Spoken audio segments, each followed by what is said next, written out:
Hello and welcome back to Histories Tech, and today we are kind of doing a continuation about the M48, the M60, and armored recovery vehicles by looking at the M88 Recovery Vehicle. Now the reason we're discussing this vehicle specifically is that it has more than a 60-year history, not only with the U.S. military, but with militaries around the world and into the future, as its latest variation, the M88A3, is currently in development and being field tested by the U.S. Army.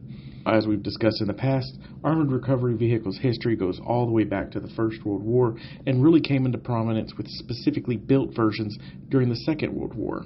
Now, during the Cold War, there was kind of two different ends of the spectrum on recovery vehicles. We had everything from light recovery vehicles to heavy recovery vehicles. The problem was that with the development of the main battle tank, there was a need for a standardized armored recovery vehicle. So during this transition between the M48 to the M60, they began the development of an armored recovery vehicle for this. And they basically used the same suspension and running gears off of an M48A2 and later M60 tanks to develop this armored recovery vehicle. This vehicle would utilize some standardized features such as the A-frame hoisting boom and a front-mounted winch and dozer blade. After some tweaks and modifications were made to the basic design, in 1959 the United States Army accepted the M88 as its new recovery vehicle.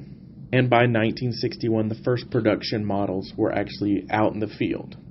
And only within a few years it would actually be battle tested as a combination of both the Arab-Israeli conflicts in the 1960s and the Vietnam War would basically prove its mettle.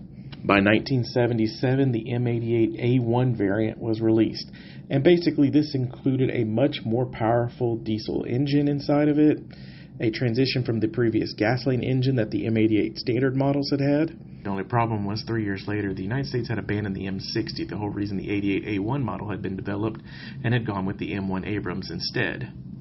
And the major issue with this is that the M1 Abrams is a much heavier tank than the M60. With roughly an 8-ton difference between the M60A3, the last variant of the M60, and the first variant of the M1. Because of this weight difference of nearly 16,000 pounds, it actually took two M88A1s to tow a single M1 Abrams.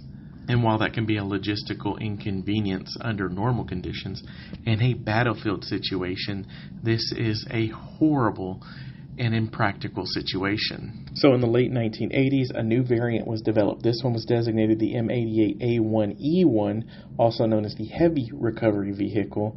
However, because of the modifications that were made, and these included modifications such as a new, more powerful engine, better suspension, better towing capabilities, and a winch, they changed it from being the M88A1E1 to the M88A2 Hercules. Additionally, it did gain armor protection, including armored tracked skirts, oblique armor panels.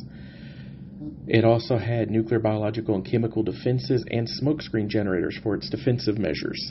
Now, this did increase the overall weight to roughly 63 tons.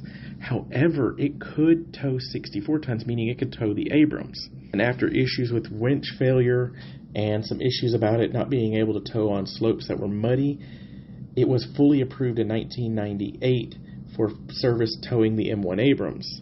Now, the A2 model received one final upgrade in the late 2010s, and this was a modernization of its powertrain to boost horsepower and torque, and this allowed it to tow up to 73 tons by itself. This leads us to now the current day, and I mean the articles where I'm reading this information is April of 2024 about the M88A3 model. And the M88A3 model is currently being field tested by the Army, and this includes more upgrades to the powertrain and torque system. They're adding a 7th road wheel to increase stability, and it's going to have a better hoisting and winching system, and all of this is being done because the next generation Abrams, the M1A2, needs something that can recover it, as it is an even heavier tank. But there you have it, a quick look at the M88, a vehicle that is 60 plus years being used as a recovery vehicle for militaries around the world. You know, this includes countries such as Brazil, Austria, Jordan, Lebanon, Morocco, Saudi Arabia, Spain, just to name a few. And with these upgrades continuing, unless the United States decides to suddenly convert M1s into recovery vehicles, this will probably have at least another 20-30 years of life in it. Now, as to why the United States will not build a recovery vehicle off the M1 platform. There's some speculation about that, but I'll go that more when I talk about the M1 Abrams. But that's it for today. I thank you for joining me, and I look forward to talking to you on the next time.